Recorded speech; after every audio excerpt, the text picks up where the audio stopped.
esto ocurrió increíblemente en Buenos Aires, alguien que pedía la autopsia de gente para que quede demostrado que efectivamente está muriendo gente, porque los anticuarentena, los intelectuales insólitos, increíbles, inadmisibles, espantapájaros de la inteligencia, que se dieron con un documento, yo no pensé que la palabra le podía quedar tan grande, algo que hicieran personas reconocidas de la sociedad, pero que han convertido su vida en un enchastre moral del que no sé qué retorno pueden tener. Y acompañando esa movida aparecen estos individuos, los que niegan que exista el virus, los que dicen que no hay pandemia, que esto es una historia armada por los presidentes, es decir, una especie de acuerdo de Merkel, Trump, Macron, Alberto Fernández, Bolsonaro, etcétera, para imponer el autoritarismo mundial, como si todos pensaran lo mismo. Y se escuchan cosas que al mismo tiempo a uno lo alivian, porque de verdad que a lo que le tememos es a la capacidad argumentativa. Después le voy a leer algo de Horacio González.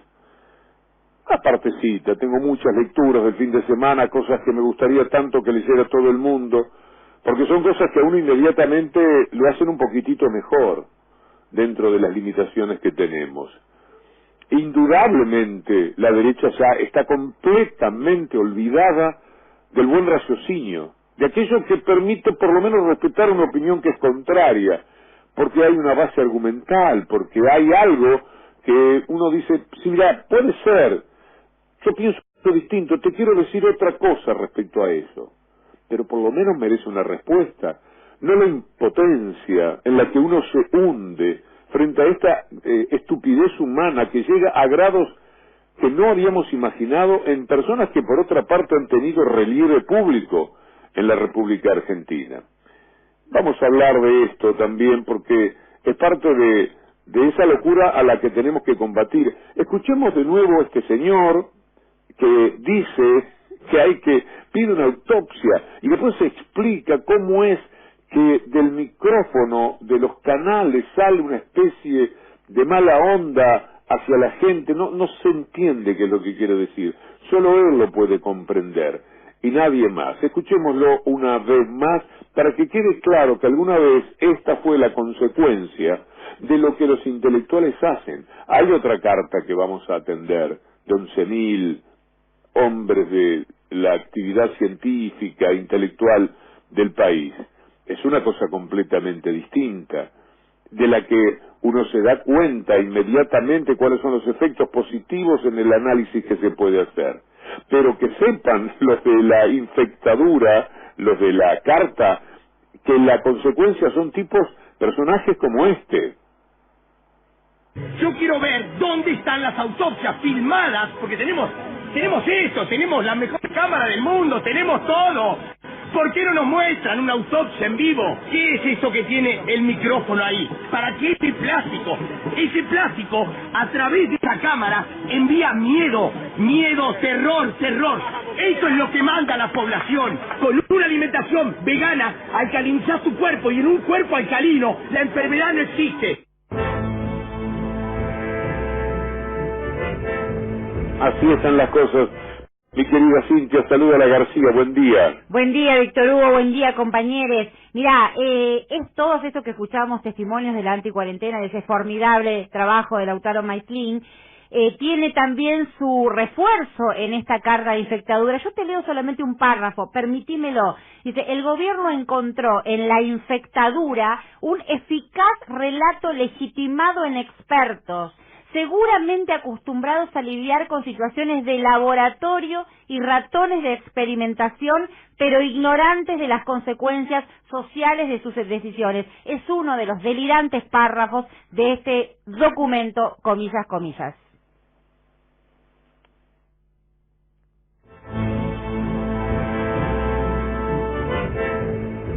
Quiero mencionar algo que es un gráfico muy interesante, gracias a nuestro amigo Darío Belleira, que son los fallecidos por millón de habitantes, cosas que no tienen en cuenta quienes están en contra de la cuarentena y hablan de la infectadura. Hasta la palabra suena desagradable, podrían haber ido por otro lado, Coronalandia, qué sé yo, buscar algo que suene un poco, infectadura suena mal. Bueno, por millón de habitantes, por ejemplo, Gran Bretaña tiene 573, Italia 549, Suecia 427, la Argentina tiene 12.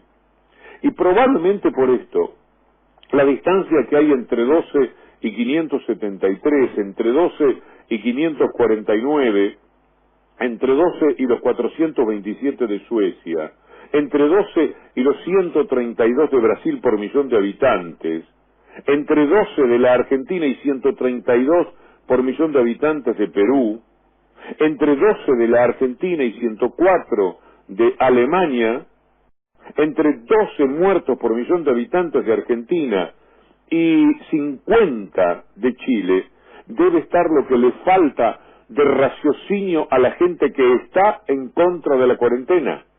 En no ver muertos, ni tumbas comunes, ni fosas que se tengan que hacer en cualquier lado, y que empiecen a ser nuestros enfermeros los que nos digan, hoy tuve que elegir entre alguien que iba a vivir y alguien que iba a morir.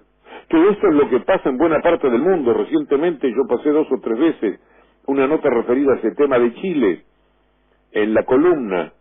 ¿Será esto lo que le falta? Es decir, no es inteligencia, no puede ser, porque todos ellos son algunos, por lo menos algunas personas destacadas en la actividad que desarrollan. Le falta información, no la quieren, no la ven, ven solamente TN, se pasan todo el día como marmotas mirando TN, que puede mentirles y decirles cualquier cosa y hacerles ignorar. Es decir, TN no va a pasar una medida por millón de habitantes para que la gente diga, ay caramba, 12 de Argentina y 570 casi, 600 en el Reino Unido. Pero si vos querés comparaciones un poco más cercanas con Chile, con Alemania, con Perú, con Brasil, caramba, será esto y no la inteligencia, o lo que les falta es la buena voluntad, la buena fe democrática, de aceptar que hay otro gobierno y que se lo tienen que bancar por 4 años por lo menos, como sufriendo a mares y muerta de hambre mucha gente. Toleró el gobierno de Mauricio Macri, que es el que ellos auspician. Qué cosa todo esto, Cintia, ¿eh? Víctor Hugo, permíteme decirte, les falta conciencia política, no partidaria precisamente, conciencia de lo político, porque por oponerse a este gobierno prefieren contagiarse, morir. Ellos mismos están dispuestos ellos mismos a generar un contagio como el de Necochea, por ejemplo, donde hay ya más de 300 personas aisladas.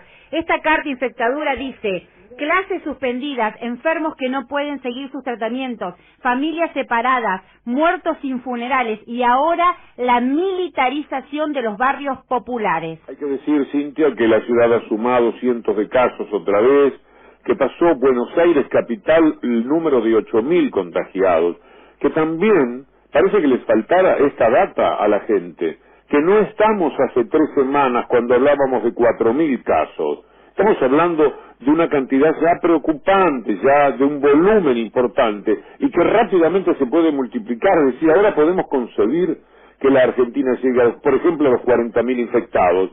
Esas cifras que nos han asombrado de otros países. 358 nuevos casos el último día que se había medido, y falta todavía el día de hoy. Es decir, estamos arriba de los 8.000 contagiados, ¿no? Estamos hablando de 539 fallecidos totales, 16.851 los infectados, 11 personas murieron y 637 fueron diagnosticadas en las últimas 24 horas. Efectivamente, también hay una cosa muy centralista, ¿no?, de esta carta de infectadura, etcétera, etcétera, porque por supuesto que el foco sigue siendo el área metropolitana, ¿no? Y una oyente nos agrega, el Obelisco se convirtió en un psiquiátrico a cielo abierto. No puede ser que bajo la pátina de intelectuales, de funcionarios o exfuncionarios en realidad, bajo la pátina de personas superadas, le vengan a explicar a los que realmente laburamos en esto y que tenemos respeto por nuestras profesiones. Y lo estoy diciendo siendo empresario, justamente porque aparentemente están defendiendo, y voy a ponerlo entre comillas, a los de mi clase, que no me defiendan, porque acá de lo que se está tratando es justamente pegarle con un virus a una cosa mucho más profunda. El pretexto, que a mí me digan la palabra que estamos viviendo, tengo hasta que leerla porque no puedo creer, infectadura, ya demuestra que no hay límites para que con la sobriedad de estilo y muy bien firmado se diga cualquier cosa. Es Carlos Rothenberg. Bravo por Carlos Rothenberg. De verdad que de todos estos años ha sido un personaje muy admirable. Siempre me resultan particulares aquellos que si no se meten, nadie se da cuenta que no se metieron en el lío. Nadie advierte que están participando de alguna actividad, se toman un café, dicen alguna cosa y se terminó. Puede hacerlo, pero no lo hace. Y son personas que tienen que discutir después, por ejemplo, con gente del espectáculo que ha dicho lo que ha dicho en esa carta increíble de la infectadura. Hay que después estar en el mano a mano, hay que perder algún amigo, hay que romper con ciertas formas de pertenencia. A mí me provoca mucha admiración lo que hace también Carlos Rothenberg. Y en paralelo, ¿cómo no decirlo al mismo tiempo? ¿Cómo no jugar en la posición de ciudadano? Daniel Goyan, el ministro de Salud Pública de la provincia de Buenos Aires, dice que si se levanta la cuarentena, en 15 o 20 días veremos cadáveres apilándose. Y Goyan es un tipo muy serio, pero muy serio. No puede decir esto si no está convencido de que es así. Ayer habló de la judicialización de la política en los temas sanitarios. Dijo, por ahora estaría en el sistema hospitalario de la provincia. Pero cuidado, porque, y el título es, si se levanta la cuarentena en 15 o 20 días, veremos cadáveres apilándose. Que es una crítica a la manera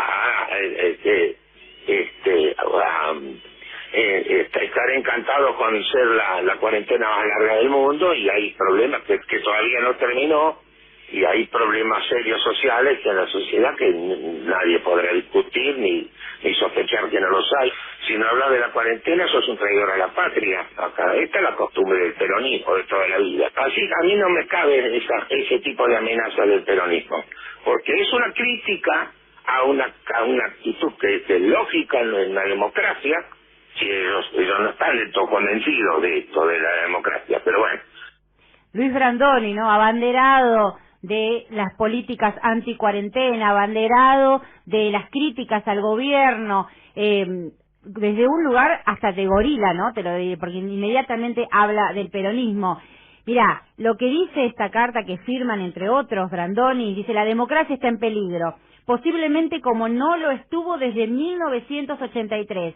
El equilibrio entre los poderes ha sido desmantelado. El Congreso funciona discontinuado y la justicia ha decidido una insólita extensión de la feria, autoexcluyéndose de la coyuntura que vive el país. La democracia en peligro, plantea esta carta que se llama Infectadura. Maximiliano Rusconi, uno de los talentos jurídicos reconocidos de la República Argentina, doctor en Derecho, escribe una nota en Identidad Colectiva, un lugar también, un sitio tibio donde encontrar cosas para pensar mejor. Y viene hablando de una conversación que tuvo con gente de su entorno, tratando de explicar lo que sucedía, y de pronto escribe: ahí me di cuenta que lo de mi entorno era un chiste al lado del desastre ético, institucional, científico y moral que representaba esa nota, la infectadura, el comunicado, de un conjunto amorfo de sujetos solo unidos por el deseo irracional de volver a noviembre de 2019 y a un país que no tiene ningún lugar para los vulnerables, los pobres, los adultos mayores, los presos, los niños, los que sufren. Y se pregunta Rusconi en esa nota de Identidad Colectiva: ¿están estos señores verdaderamente dispuestos a sostener que en la Argentina se ha reaccionado tarde? ¿Son capaces de decir que el gobierno ha negado el problema? ¿Se van a animar a seguir afirmando que el gobierno y sus autoridades no han dado seguimiento a los casos? ¿Serán tan audaces para seguir negando que los números de la tragedia, aún en ese contexto doloroso, muestran una destreza sublime para evitar daños que han sucedido con crudeza en otros países? ¿Serán tan canallas de adjudicar las medidas de prevención y salud pública a un intento de volver a la tristemente célebre doctrina de la seguridad nacional? ¿Seguirán sosteniendo la verificable falsedad de que el gobierno ha pretendido mostrar un éxito anticipado e imprudente. ¿Cuántas veces han escuchado estos señores, los que escribieron esa nota de la infectadura, decir a las autoridades que nada está resuelto y que hay extremos de la operatividad del virus que se desconoce? Puede ser que sean tan cínicos de ocultar que todas esas medidas se han tomado también por el gobierno de la ciudad, que responde a un patrón ideológico que los firmantes admiran. ¿Serán tan cobardes de no decir si la crítica también se refiere a ese gobierno? ¿En serio creen que la comunidad va a creerles cuando dicen que el gobierno no tiene ningún plan? ¿O al contrario? Se pregunta Maximiliano Rusconi en Identidad Colectiva. ¿No se tratará de que hay tanta prudencia que semanalmente el plan es mantenido en partes y corregido en otras para ir sorteando las naturales incertidumbres? ¿Realmente pueden sostener la mentira de que el gobierno ha mostrado desdén por el mundo productivo mucho tiempo? ¿O tendrán la hidalguía de reconocer que incluso en la máxima pobreza pública, en el marco de un endeudamiento tan infame como heredado, el gobierno se ha esforzado por apoyar como nunca a las empresas? Todo esto termina con: pero señor lector, me preocupa que en un punto, solo en un punto, estoy de acuerdo con ese listado de imprudentes. Tienen razón, es cierto, la democracia está en peligro, firma el doctor Maximiliano Rusconi en Identidad Colectiva, nota de la que he leído una parte y que valdría la pena ustedes busquen, Lo que vemos nosotros es que hay un gran acompañamiento de la cuarentena y obviamente hay atisbos o símbolos de hartazgo, como todos los padecemos y todos los sufrimos, pero en general se entiende cuál es el camino que el gobierno ha hecho. La dictadura es sinónimo de muerte y la vida es sinónimo de democracia y de libertad. Nosotros hicimos el ingreso familiar de emergencia cuando percibimos que era necesario tener una acción concreta con los ingresos de las familias que estaban pulverizados. Son medidas concretas de decisión política, ahí me parece que nosotros marcamos eso. En otros países del mundo no sucedió. Existencia, el trabajo y la producción, 2,5 millones de trabajadores recibieron la mitad de su sueldo pagado por el Estado Nacional. Marcan una prioridad. Para el resto de Latinoamérica no hay medidas como esta. Santiago Cafiero, el jefe de gabinete, teniendo que responder esta carta de infectadura con las complejidades que atraviesa el gobierno en este momento, decisión de suspensión, por ejemplo, de los miles de empleados de aerolíneas en una situación de crisis, a ver cómo le pagan qué parte del sueldo. Digo, muchísimo que responder, y tiene que salir a responder esta carta de supuestos intelectuales, porque a esta altura revisemos la palabra intelectual. Mónica Arredondo escribe en Espacio Mujica sobre las fantasías inmunitarias de una sociedad que externaliza sus sueños de omnipotencia, conquista y soberanía política, que es aquello de lo que no se habla y está en el centro de la escena de algunos países en los cuales la muerte se ha convertido en la noticia diaria, lugares en los cuales el virus ha sobrepasado la posibilidad de contención y asistencia del sistema público hospitalario. De lo que no se habla es de quién debe sobrevivir y quién no. Este insoportable dilema es también algo que atraviesa los equipos de salud que están al frente de la tarea. Y más allá de los protocolos, estas decisiones tienen consecuencias: padecer, sufrimiento y mortificación, que acompañan la acción necesaria que se debe realizar.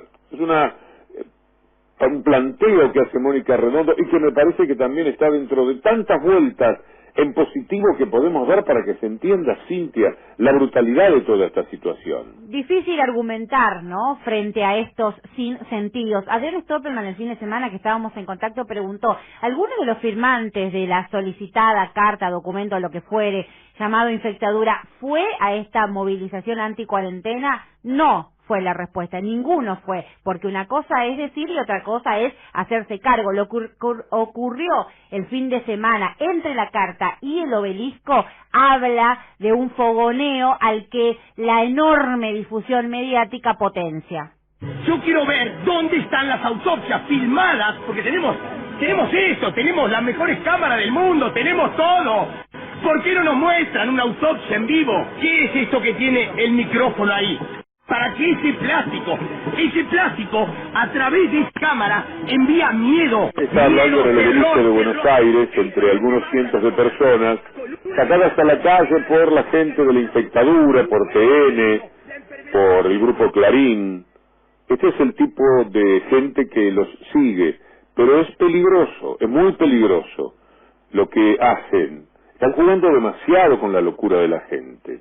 Más arriba, cuando hay una pirámide, una base así de la pirámide de la demencia colectiva, arriba no se sabe qué puede suceder. No se sabe. Pueden producirse cosas de las cuales, bueno, de esto tampoco hay demasiado retorno. Horacio González habla del documento que firman los 300 intelectuales, puesto entre comillas, en la nota de la Tecla Ñ, del pensamiento sin costura, también entre comillas, argentino, que encontró la beta como testaferro de poderes que quieren que trastabille la cuarentena para golpear al gobierno al afirmar que con el pretexto de la infección vivimos en una dictadura. Y escribo en la Tecla Ñ a Horacio González, la primera estrofa le voy a leer, porque es aquella que más me mortifica como ciudadano común y corriente, de la media, lo que implica desde el punto de vista intelectual la derecha hoy día en la Argentina. Lo van a escuchar a Liberty hablando de algo que dice Jorge Alemán más adelante, en la cual Jorge Alemán plantea que la derecha está cada vez más a la derecha. Es una locura que de la ultraderecha. Ya no hay una barrera, ya no hay una diferencia, un matiz que sobresalga. Se están pareciendo cada vez más a lo peor y entonces el corrimiento es espantoso. Entonces dice Horacio González en la Tecla Ñ, y nombro los lugares reiteradamente porque tienen que ir, tienen que buscar, tienen que leer. Tenemos, así como se fabrican caños sin costura, se fabrican pensamientos sin costura, dice Horacio. Así como se despiden miles de trabajadores, se despiden todos los basamentos verosímiles que puedan hacer válidas las reflexiones del neoliberalismo. Porque un conjunto de ideas encadenadas con cierta coherencia interna puede no ser compartido, pero puede ser discutido siempre que medie una comprensión de sus conceptos. ¿Cómo ocurre esa comprensión? Cuando se piensa con arquitecturas conceptuales que pueden ser comprendidas. Podemos decir, intuyendo mucho, que cuando los ofrecimientos teóricos que se nos hacen desde la derecha tienen cierto halo de sensibilidad hacia sí mismos, es decir, intentan sostenerse volviendo una y otra vez sobre sus propias fisuras, no expulsando hacia el exterior todas las malas soldaduras de su propio pensamiento, entonces la controversia se hace genuina. Después entra con nombres no demasiado conocidos para el común, pero lo que quiere decir Horacio González en su nota, Cintia, es que la derecha se ha desvinculado de la exigencia intelectual que plantea razonar. No está razonable, es decir, ¿cómo hace uno para discutir con lo que dice esa carta, que ni siquiera se entiende demasiado como tal, más allá de que su procedencia es inexplicable? ¿Qué es ese conjunto variopinto de opiniones que solamente se parecen en el odio que tienen al gobierno y a la propia democracia? Porque lo que quieren todos ellos es ir contra el gobierno, es voltear a este gobierno. No lo quieren, no aceptan lo que sucedió en diciembre. Y por lo tanto, lo que ocurre es que no aceptan el juego democrático. Lo bancaron millones de personas viendo el estropicio que cometían con la República y salieron a una plaza a protestar, nada más, cuando le sacaron cuando apareció el 2x1, por ejemplo. Pero en general se bancaron este gobierno millones y millones de personas. Cuando digo estoy hablando del pasado, de Macri. Esta gente no puede y sale desde ese odio a juntar cosas que no resisten análisis, Cintia, que son demasiado pobres para la discusión, como dice Horacio González.